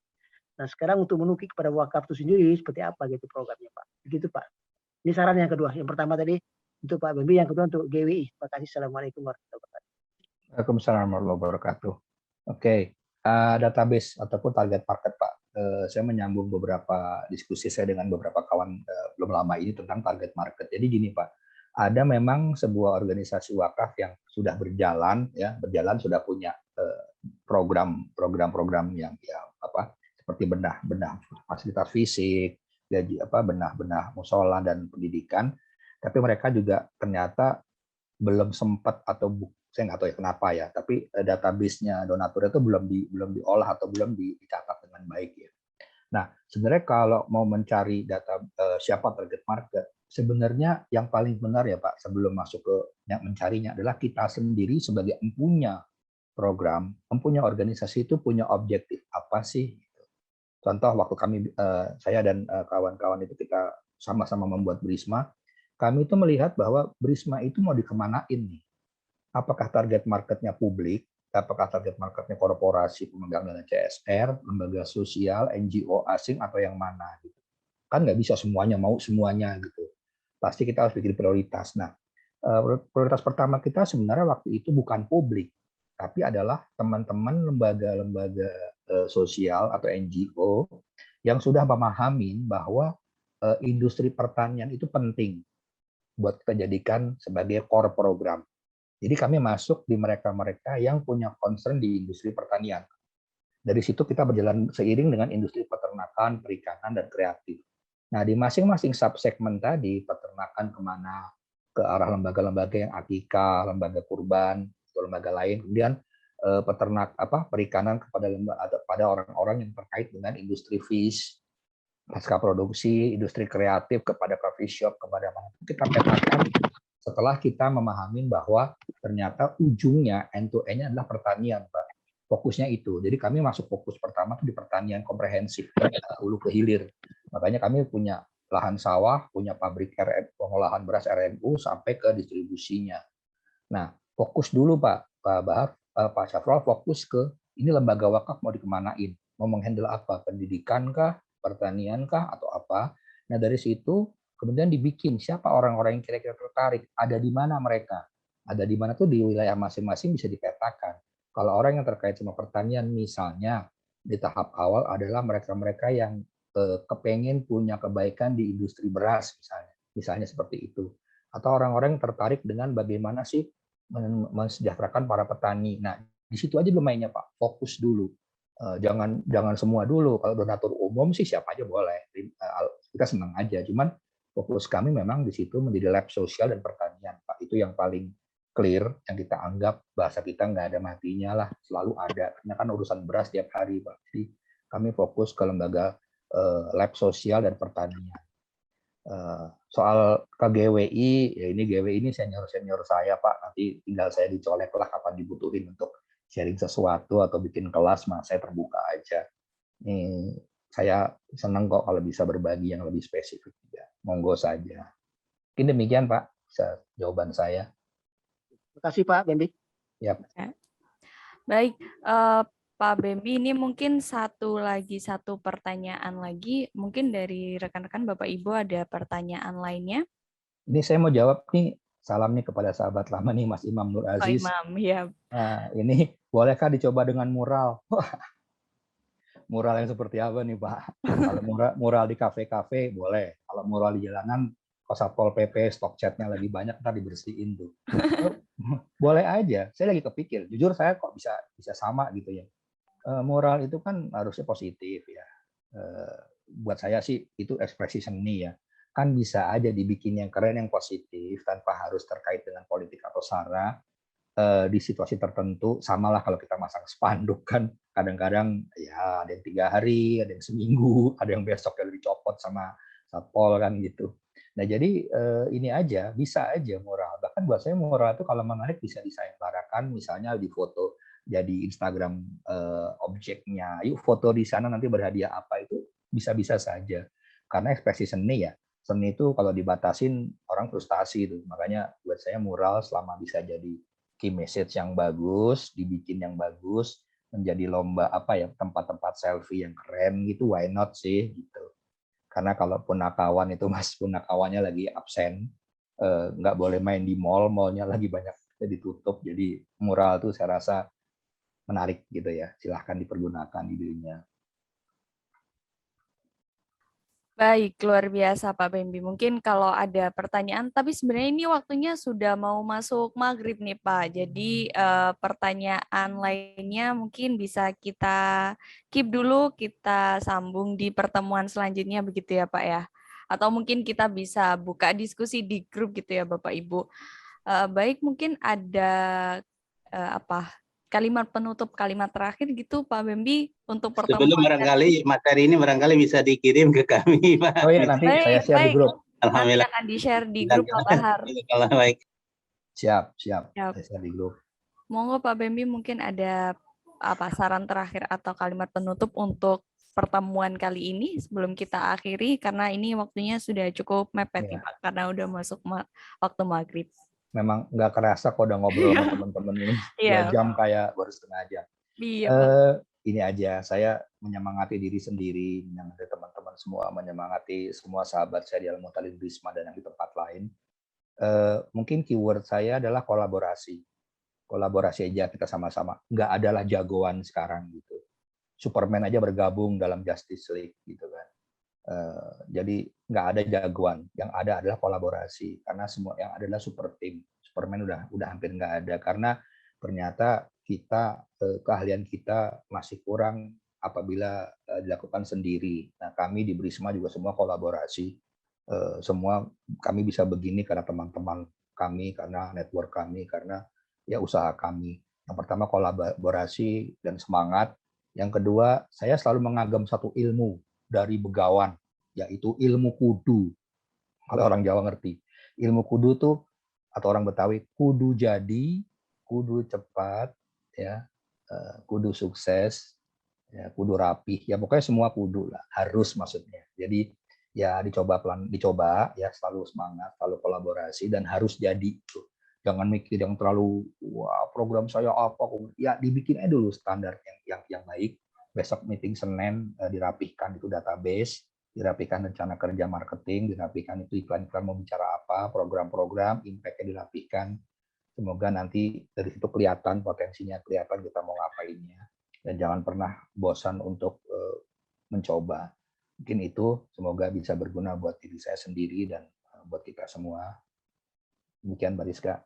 Baik Pak Bembi ya. Ilmu kudu ya Pak. Jadi di kuartal keempat atau Q4 yang seperti Pak Bembi bilang tadi, kita harus tetap menerapkan ilmu kudu action mungkin begitu ya Pak ya. Kudu action. Kudu ngegas, gaspol. Iya, betul. Baik, terima kasih Pak Bembi, luar biasa materinya pada sore hari ini. Sayang sekali karena memang waktunya sudah mau masuk maghrib. Mungkin kita sambung di pertemuan selanjutnya. Saya ucapkan juga terima kasih Bapak Ibu yang sudah bergabung. Materi akan kita kirim nanti di grup. Saya akhiri pertemuan kali ini. Sampai bertemu di pertemuan selanjutnya. Terima kasih. Wabillahi taufiq wal hidayah. Wassalamualaikum warahmatullahi wabarakatuh. Salam sehat semuanya. Terima kasih Pak Bembi, Pak Pri, Pak Barat, Pak Safro. Sama-sama. Terima kasih Pak Bembi. Sama-sama Bu, mari. Terima kasih Bapak. Terima kasih. Ya, terima kasih Mas Bembi. Sama-sama. Terima kasih Pak Bembi. Sampai ketemu. Siap Pak. Ayo Pak, ke Sukabumi Pak. Di sini ada juga Pak Imam Nur Adis ya. Ya, ada Pak Imam. Iya, siap. Kita tunggu. Ya, suun bos, suun. Ya, 86 Cak. Kopi Cak. Makasih Mas Bembi, makasih. Sama-sama. Wah, ada Ustadz Mahrus suaranya. Baru nyampe dari Banten nih, harus hadir pokoknya kalau suhu yang ngisi materi biar daging semua ini dapatnya nih. Siap, Kiai andalan ini, Kiai andalan ini. Masya Allah. Bersen bahasa di Banten di mana Pak? Ya? Pak Mahrus di Banten di mana nih? Tadi dari Pandeglang apa nggak tahu, Cikade apa lupa Pak. Oh, tinggal di Pandeglang atau Oh iya, ada ngapa-ngapa silaturahmi Pak. Oh iya. Di Pandeglang di mana tinggalnya? Saya tinggalnya di Cimanggis Pak. Wah, ini ada pembina Al Muhtadin tuh Pak Sigit tuh. Fotonya tuh. Siap Mas Bembi, sehat-sehat Ge. Siap, Assalamualaikum. Assalamualaikum wabarakatuh. Waalaikumsalam. Ya, ini ada, alhamdulillah. Yang mohon izin live dulu ya. Izin live ya, terima kasih. Terima kasih Pak Safrol. Waalaikumsalam.